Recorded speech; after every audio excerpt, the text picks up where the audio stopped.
glasses. It's okay.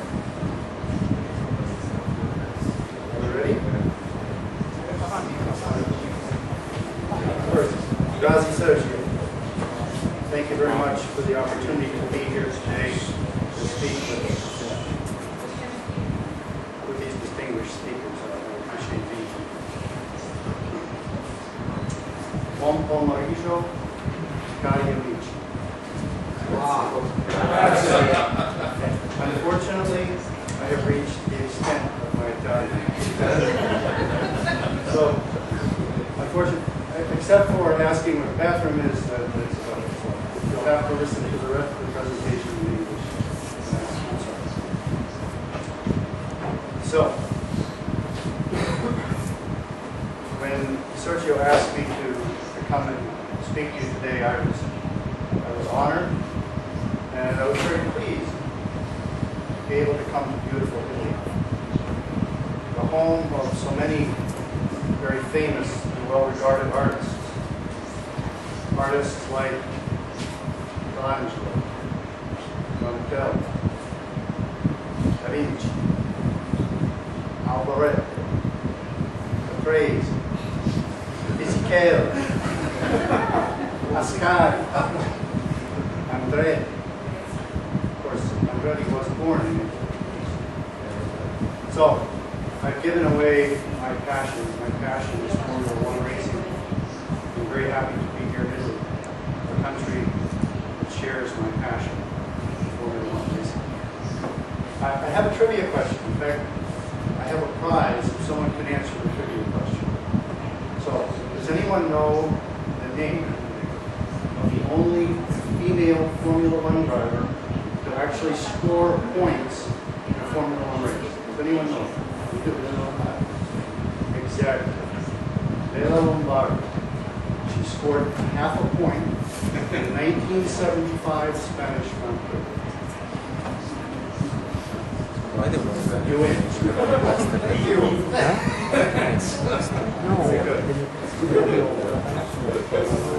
Okay, so let's get serious.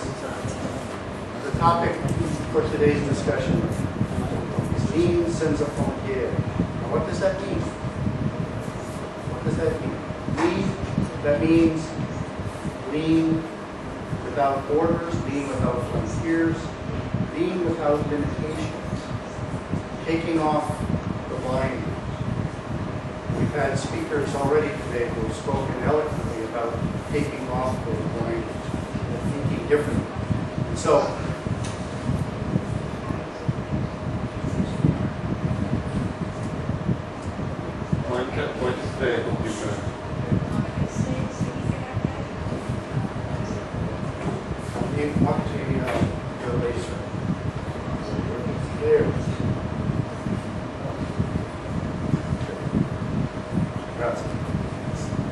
okay, so the whole idea is to think differently about lean. Lean, of course, is a set of tools. But what good are those tools if we don't utilize people to their fullest extent? And so I'd like to talk to you today about thinking differently about lean. So we'll have a conversation. And hopefully the conversation will begin by talking about some of the stories that we tell ourselves. What are some of the beliefs that we develop over the course of our lives? Beliefs about people, beliefs about the companies we work for, beliefs about our relationships. And then the story or the conversation will flow into a discussion about the fact that some of these beliefs, some of these stories that we tell ourselves perhaps are not true. And how, if they're not true, how does that hold us back? How does that hold back our thinking? And then we'll talk about the fact that it is possible to change. It is possible to change some of those stories and think differently. And then our conversation hopefully will end by talking about some of the great rewards that can come from being able to change or thinking and think differently about things.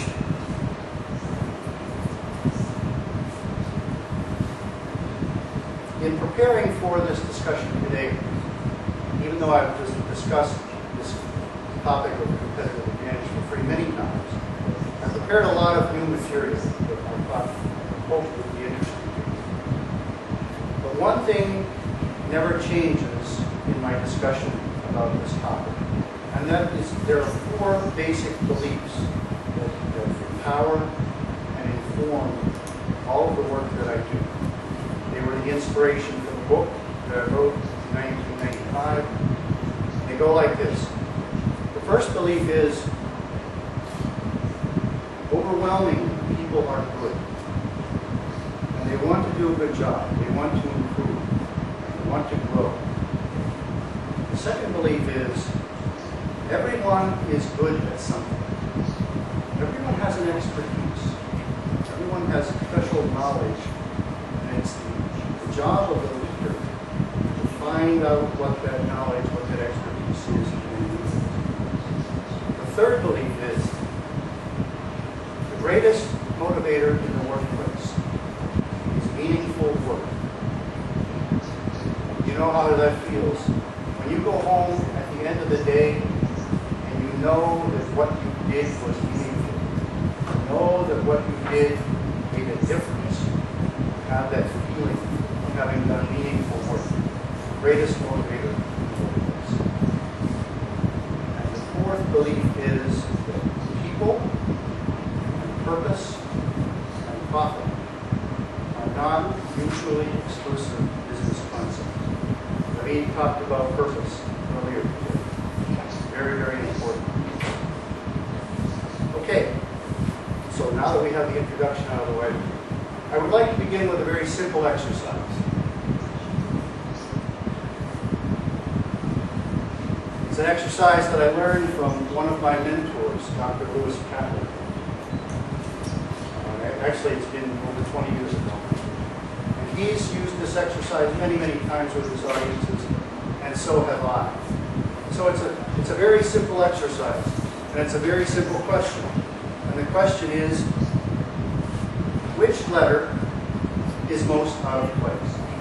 And I don't want to dwell long on this, but if anybody has an answer, which letter, just please raise your hand and give me a reason. G? Yes? Mario? G.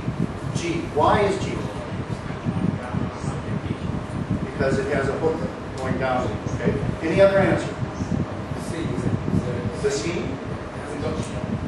It hasn't got a connection to it. Very good answer. That's all. Is there another answer? G? Why?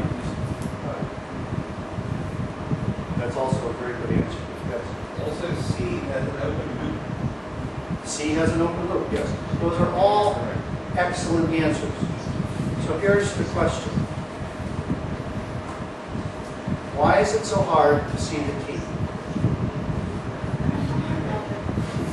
Why do we not see the T? Does anyone have any idea why? Yes? No? Anyone have a... Well, from my experience, there are three good reasons why we don't see the T. The first one is we don't see what we're not prepared to see. We don't see what we're not looking for. And quite often we don't see or hear what we don't want to see. Isn't that correct? Doesn't that have to do with the stories we tell ourselves? Doesn't it have to do with the mindsets that we develop, the beliefs and the stories? And so when I asked you the question, when I said which letter is most out of place, I didn't say which of the four letters in the four quadrants. I simply said which letter. I left it to you to construct a story in your mind about the question I was asking. So it's very difficult to construct a different story. Once our mind locks in on an idea, or a set of parameters, or a set of beliefs, it's very difficult to change that. So,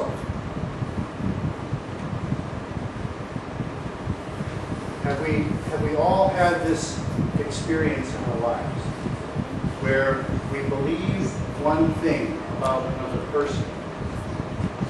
We believe a set of circumstances. We believe a problem is able to be solved or not able to be solved. We lock in on one idea or another. And so just like this picture, if we lock in on the idea that it's a horse, then we lose the ability to see that simply by rotating it 90 degrees in one direction, it's a frog. Isn't that true of corporations? It's true of ourselves individually. But isn't that true also of organizations, corporations, locking in on ideas? Let me give you an example. It's right out of the news. If you read what's going on in the United States, General Motors. Is anyone familiar with the news about General Motors in the United States?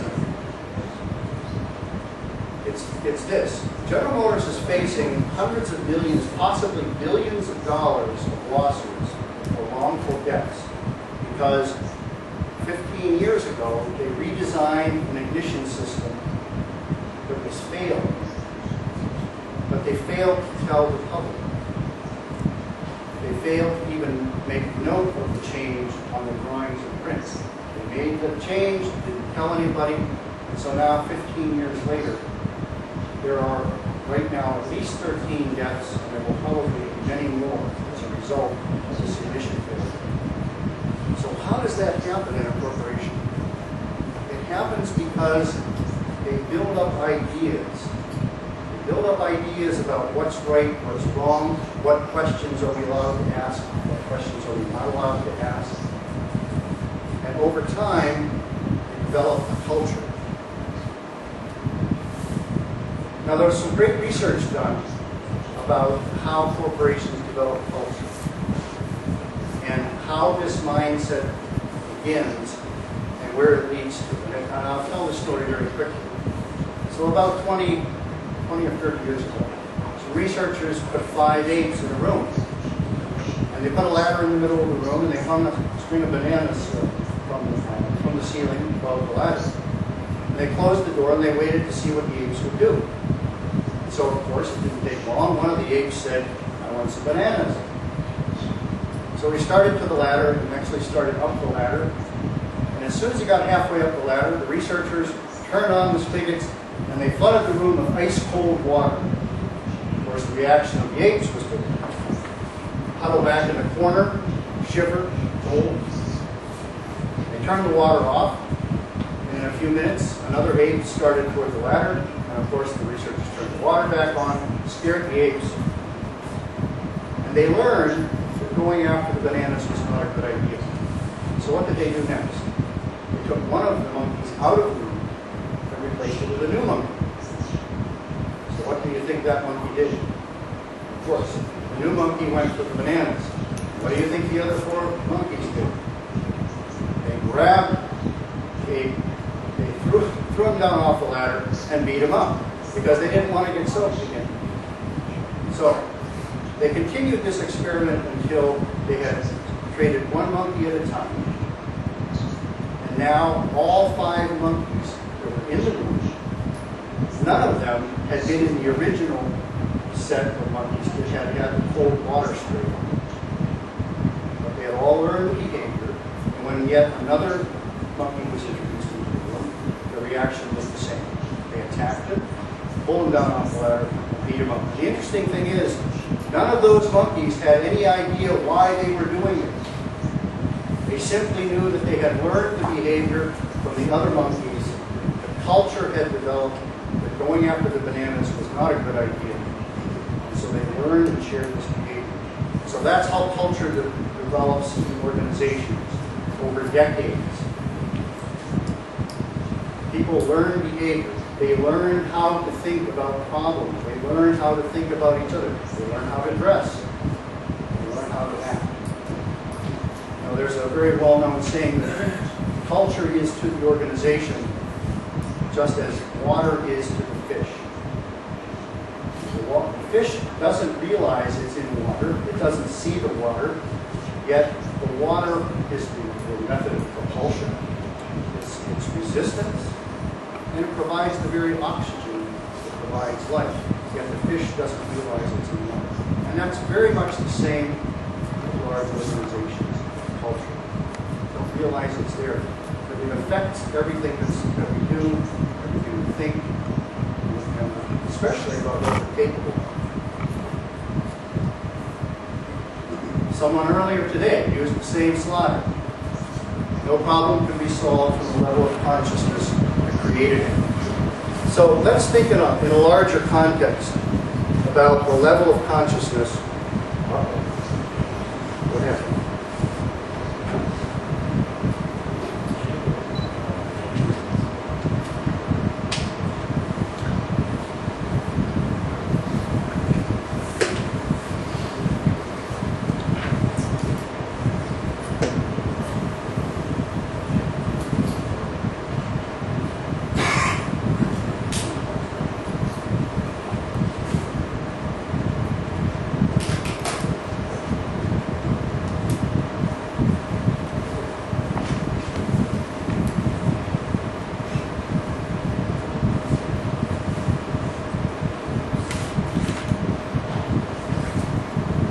Someone forget to pay the electricity bill? Okay. So let's think about not just about ourselves as individuals and the beliefs that we construct, or even organizations and the ideas that form culture. But let's think even larger. Let's think about industry in general, manufacturing in general, corporations in general. Let's think about the entire industrial age.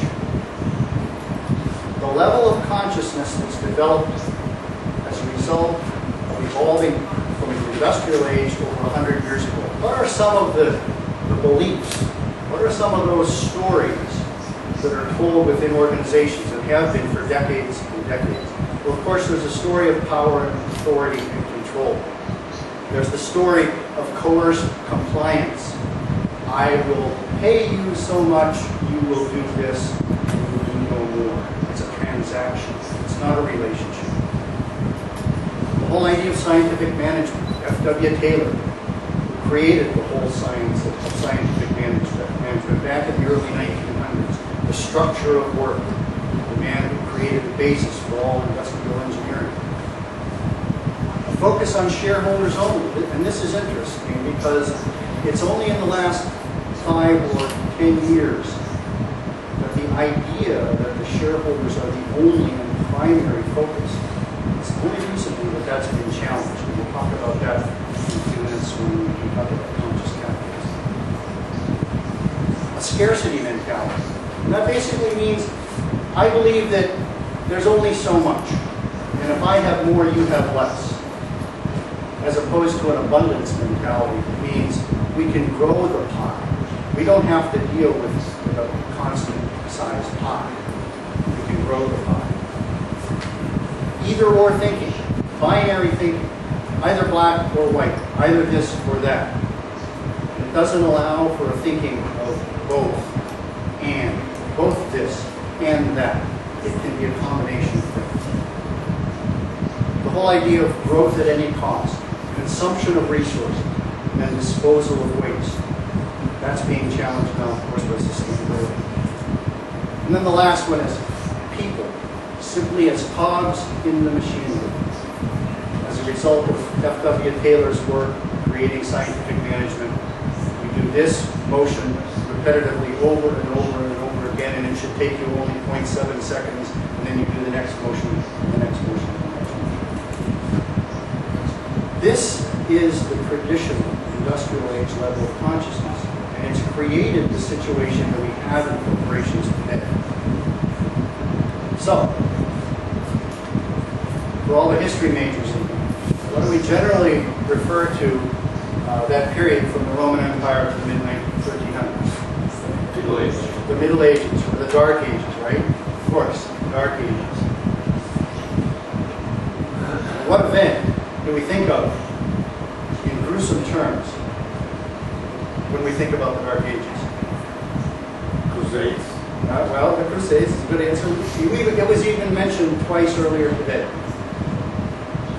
The Black Death. Yes. So, the plague, yes. So, here's the question. Well, here's the answer, actually. A more recent form of the Black Death is evidenced today in the lifespan of organizations. The average life expectancy of multinationals, 40 years or less. The average life expectancy of all corporations, 12 years or less. In my mind, that's definitely a form of Black Death. But there's an even closer to home, a more recent phenomenon that's been getting a lot of publicity. I'm sure everyone has read about it. And there was a survey recently done in 2013 by Gallup talking about engagement. You read and hear a lot about employee engagement. These are some pretty stark numbers, I think, representing another form of Black Death. Only 13% of the workforce actively engaged. 63% of the workforce passive or neutral. 24% of the workforce actively disengaged, which means they're neutral and they're proud of it, or they're passive and they don't care. I think that's a pretty astounding statistic. What about Italy? Italy's a little better, but not much. Again, Gallup did this survey in 2013, a global survey. We have the data of every country. And the United States is not immune either. They found that in the United States, 88% of Americans feel that they work for a company that doesn't care about them as a person, cares about their hands, that doesn't care about art, or their mind, or their creativity, or their ideas, or their innovation, or their engagement, or their ability to perform discretionary work. So, here's the question. How long would you keep your job if you were the vice president of engineering for a $10 billion company? And if only 13% of the machinery and equipment that you installed and designed in all your plants, if only 13% of it was effective and productive and running at or above standard, how long would you keep your job? Only 2 days. Yes, 2 days. Maybe not 2 days. So if you were the vice president of marketing and only 13% of the advertising and customer interactions that you designed were effective in creating repeat customers, how long would you keep your job? If you were the vice president of sales and only 13% of your customers, again, were repeat customers and were profitable, how long would you keep your job? No, you wouldn't keep your job. So the question is, if that's true in these other disciplines, then why do we continue to tolerate a situation where only 13% of the workforce is fully engaged? It proves that this industrial age thinking is simply not sufficient.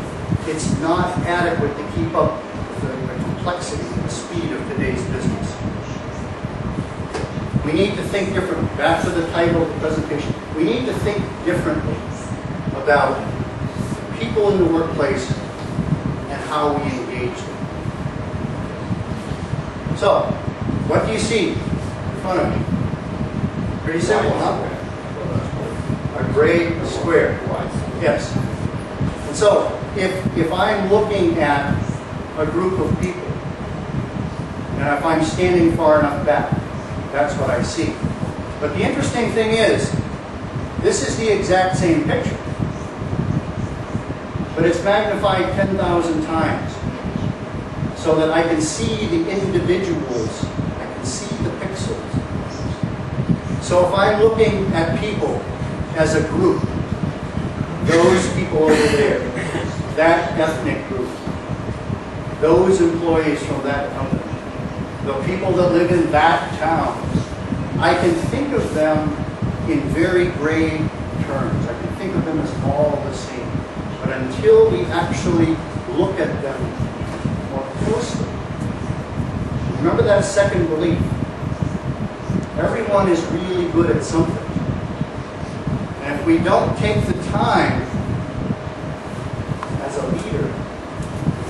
about what that something is and to explore and investigate and then utilize it, how much of that resource are we wasting? It's no wonder that only 13% of the workforce is actually engaged. So we're talking about the rebirth of thinking. We've got to break out of the industrial age mindset, those industrial age beliefs, those industrial age stories, and have a rebirth of thinking. And of course, rebirth is just another way of saying what other word. Again, back to our history buffs. What great event took place around 1350? The Renaissance. I heard Renaissance. Yes, absolutely. The Renaissance. There's a hint. The Renaissance began around 1350. And most historians agree that it took place in Florence. It began in Florence. And it was at the end of the plague. The plague had ravaged Europe and killed anywhere from a third to a half of the population. Black Death. And out of that Black Death came a rebirth of thinking, came the Renaissance. So how do we get a new Renaissance, a new rebirth of thinking that we're able to empower and enable? I'm going to refer to two great American presidents. The first one is Abraham Lincoln. And Abraham Lincoln said, and of course you know some of the thinking that Abraham Lincoln was facing in those days. He said we must think anew and act anew because we have new circumstances, we have new challenges. We have to think differently. Another great American president, Dwight Eisenhower. He gave a whole new spin to leadership. And this was a man who was a military leader. And you would think that a military man would be very, very authoritarian, very command and control, very top-down. But Eisenhower was not that way. Eisenhower said that leadership is influencing others to do what you want, but for their own reasons, not for your reasons. Because guess what? People don't do things for your reasons. They do them for their own reasons. So if you're going to inspire discretionary effort, if you're going to inspire creativity, you have to figure out what are their reasons. There's been a lot of research done on what motivates people in the workplace. And there are 5 that come to mind very quickly. The first one is, we talked about it earlier, what I do makes a difference. Meaningful work. The second one is, my efforts are recognized and rewarded. My abilities are utilized, developed, and grown. You see, we have a little translation problem here from PC to Apple. That's right. The fourth one is, I'm trusted and valued as a person. Remember that American statistic? 88% of American workers believe that they work for a company that doesn't care about them as a person. And the last one is, I believe I have a stake in the outcome. That if I do something above and beyond, that there will be some kind of reward, some kind of recognition for me. Back to that idea of meaningful work. It's the #1 source of happiness in the workplace. And that was another finding that came out of the Gallup poll. So, what does all this mean? It begs the question, why is engagement then so important? And it's really a very clear answer. Research proves over and over again that companies that proactively take steps through enlightened leadership to engage their workforce have incredibly more superior performance results, measurable performance results. So let's bring it back full circle. The topic of today's meetings is lean without borders, lean without limitations. So what does this have to do with lean? Well, one of our earlier speakers defined lean for us. It's the elimination of waste, is it not? It's the use of tools. But what good are those tools if they don't engage human minds? Discretionary effort. Is everyone familiar with the term discretionary effort? It's very simple. It's what people do that they don't have to do. It's discretionary. It's their choice to think about a problem. It's their choice to come up with a creative solution. It's their choice to participate in a team problem-solving event. And you can't do that without engagement. Because we have to go back to what we said a few minutes ago. People do things for their own reasons, not for your reasons. So we have to always, as conscious, inspirational leaders, we have to always keep that idea in front of us. So that leads to the most important slide in the whole thing. And if you don't remember anything else about today, please remember these two indisputable truths. And the first one is, your competitors may outspend you in any facet of your organization, any facet of your company. They can outspend you on machinery, equipment, advertising, research, IT. There's someone out there who can outspend you. The other thing is that they can't possibly buy, nor can they compel an engaged workforce. And so that leaves it to you to tap into the untapped creativity and enthusiasm, because that untapped, dormant enthusiasm and creativity is a sustainable, ongoing, almost limitless source of competitive advantage in the workplace. And it's virtually free. If only 13%, or if only 20 or 30% of the workforce is actively engaged, that leaves you another 70, 60, 50% to actively engage and actively tap into this untapped source of competitive advantage virtually free. And as we all know, that requires change. What are the things we know about change?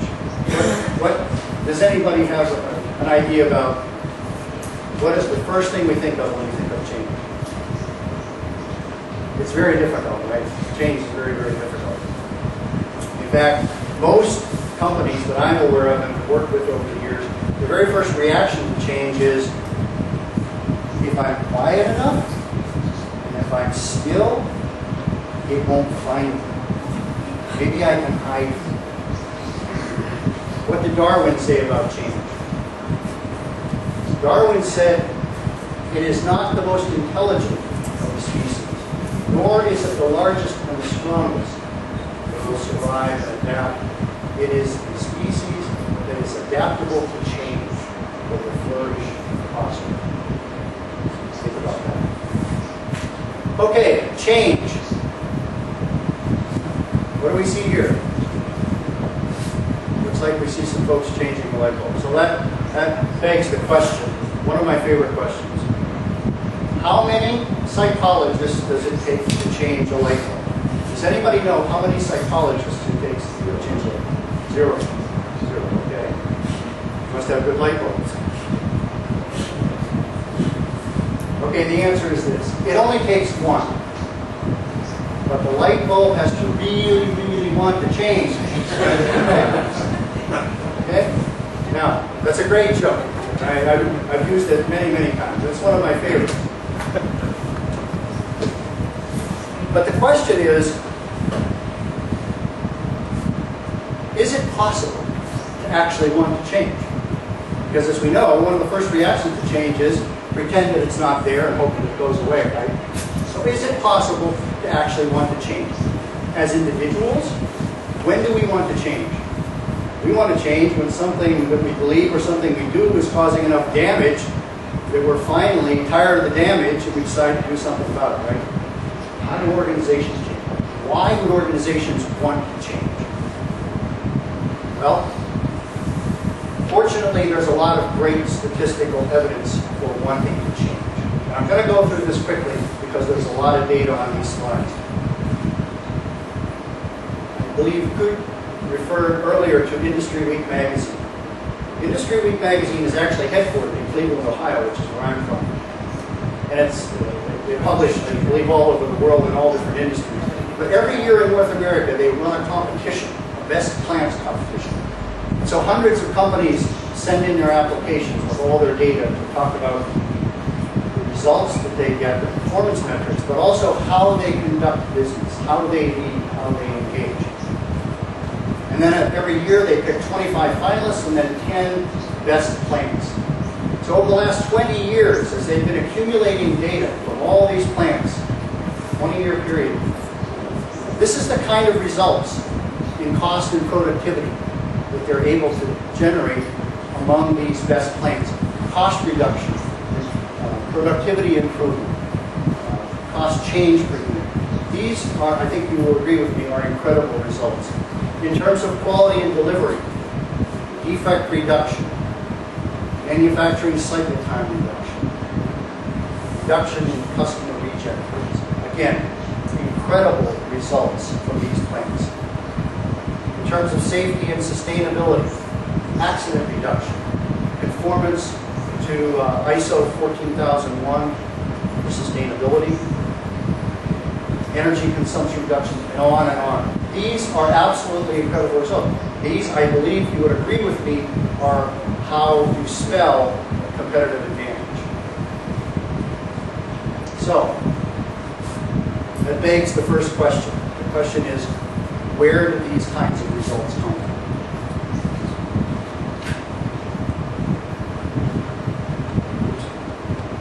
And the answer is very easy. It comes from the discretionary effort of engaged workforces. These companies, these individual plants are able to generate these absolutely astounding performance metrics because they've learned how to engage their workforce and tap into that previously untapped source of creative ability. They all run some kind of suggestion system, and they're generating almost 16 suggestions per employee per year. And the great part is, they care enough about their employees to actually implement, what is that, 80% or more of those suggestions every year. They're getting the engagement, they're getting the discretionary effort, and then they're making the effort to do something with that information. So, the next question, obviously, is why are the employees of these companies, these best plants that generate these tremendous metrics, why are they so engaged? These companies care about what their employees think, and so they ask them and they act on those suggestions. And what does that say? That says, you value my opinion. I matter to you. They provide training, tremendous amounts of training, 70 hours per year on average. And that says, that the employee says, I can grow and develop. I can achieve, I can succeed. You value me. They also share their financial data. Most of these companies share their financial data. So that says to the employee, I trust you. I believe in you as a person. Monetary rewards says, I have a stake in the outcome. The overwhelming majority of these companies provide monetary rewards. Self-directed work teams. What does that say? When you institute and engage self-directed work teams, that says you value my abilities. I can grow, I can stretch, I have the possibility of becoming more. And they also have formal recognition systems in place. 100% of these companies have formal, ongoing recognition systems. And of course that says to the employee, my efforts are recognized. I'm worth something. Aside from the best plants competition and the best plants data, which again goes back over 20 years, which bears out the whole theory of engagement and all this competitive advantage that can be generated. There's also a relatively new movement that some of you may have heard about, and that is the conscious capitalism movement. The author, Raj Sisodia, he was co-author on both of these books. He wrote a book called Firms of Endearment, where he studied a large number of companies and their results, and followed that up with conscious capitalism. But what's the point? The point is that they discovered that companies that lead consciously, they define this in 4 quadrants: higher purpose, stakeholder orientation, not just shareholder orientation, but all stakeholders, recognizing the needs and the benefits of engaging all stakeholders. Conscious leadership, and that's what we're talking about here today, is conscious leadership, caring about others, and conscious culture, developing a conscious culture in the organization.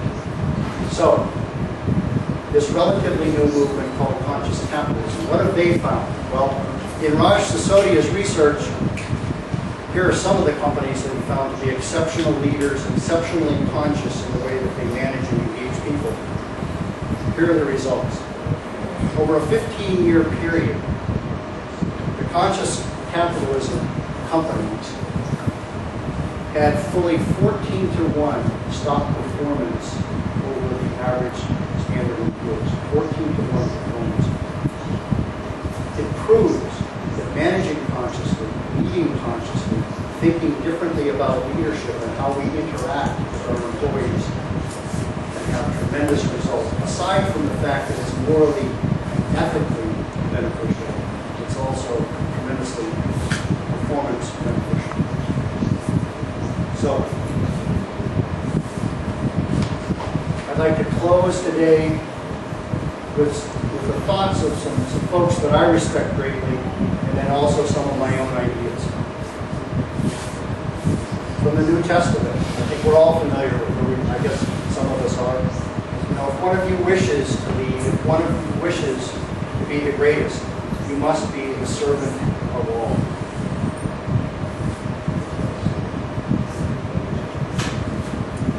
I don't know, how many of you are familiar with Simon Sinek? If you're not familiar with Simon Sinek, Google him and look at some of his TED Talks that are available on YouTube. Tremendous mind. But Simon Sinek says, you know, in the military they give medals to people who sacrifice themselves. But in business, they give the rewards to people who sacrifice others. You go backwards. Derek Dehop, founder of Visa, again, talking about servant leadership, talking about putting the needs of others before ourselves, conscious leadership, enlightened leadership. And of course, I have to add my own.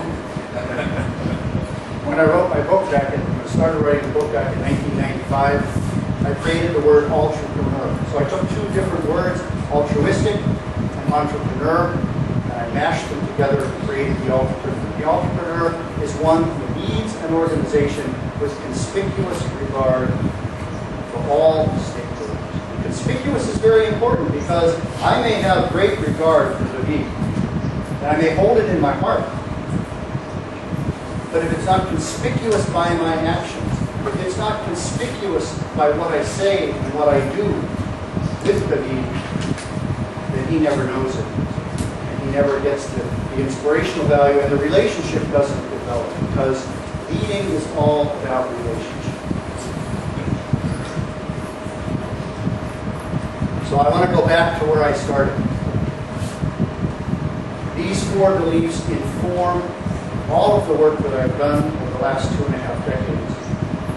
They inform the entirety of my book, and they inform every talk that I give. The vast majority of people are basically good. They want to do a good job, they want to improve, and they want to grow. Everyone is really good at something. And the greatest motivator in the workplace is meaningful work. Creating, implementing, and executing meaningful work. And lastly, people, purpose, and profit are not mutually exclusive business choices. So, I'm sure those of you who are thinking about this and internalizing this, you may be asking yourself, how do we do this? Where do we start? I want to close by beginning to answer that question for you. In the words of my favorite poet, David White, from a poem called Start Close In. David White says, start close in. Don't take the second step or the third. Start with the first thing, close in. The step you don't want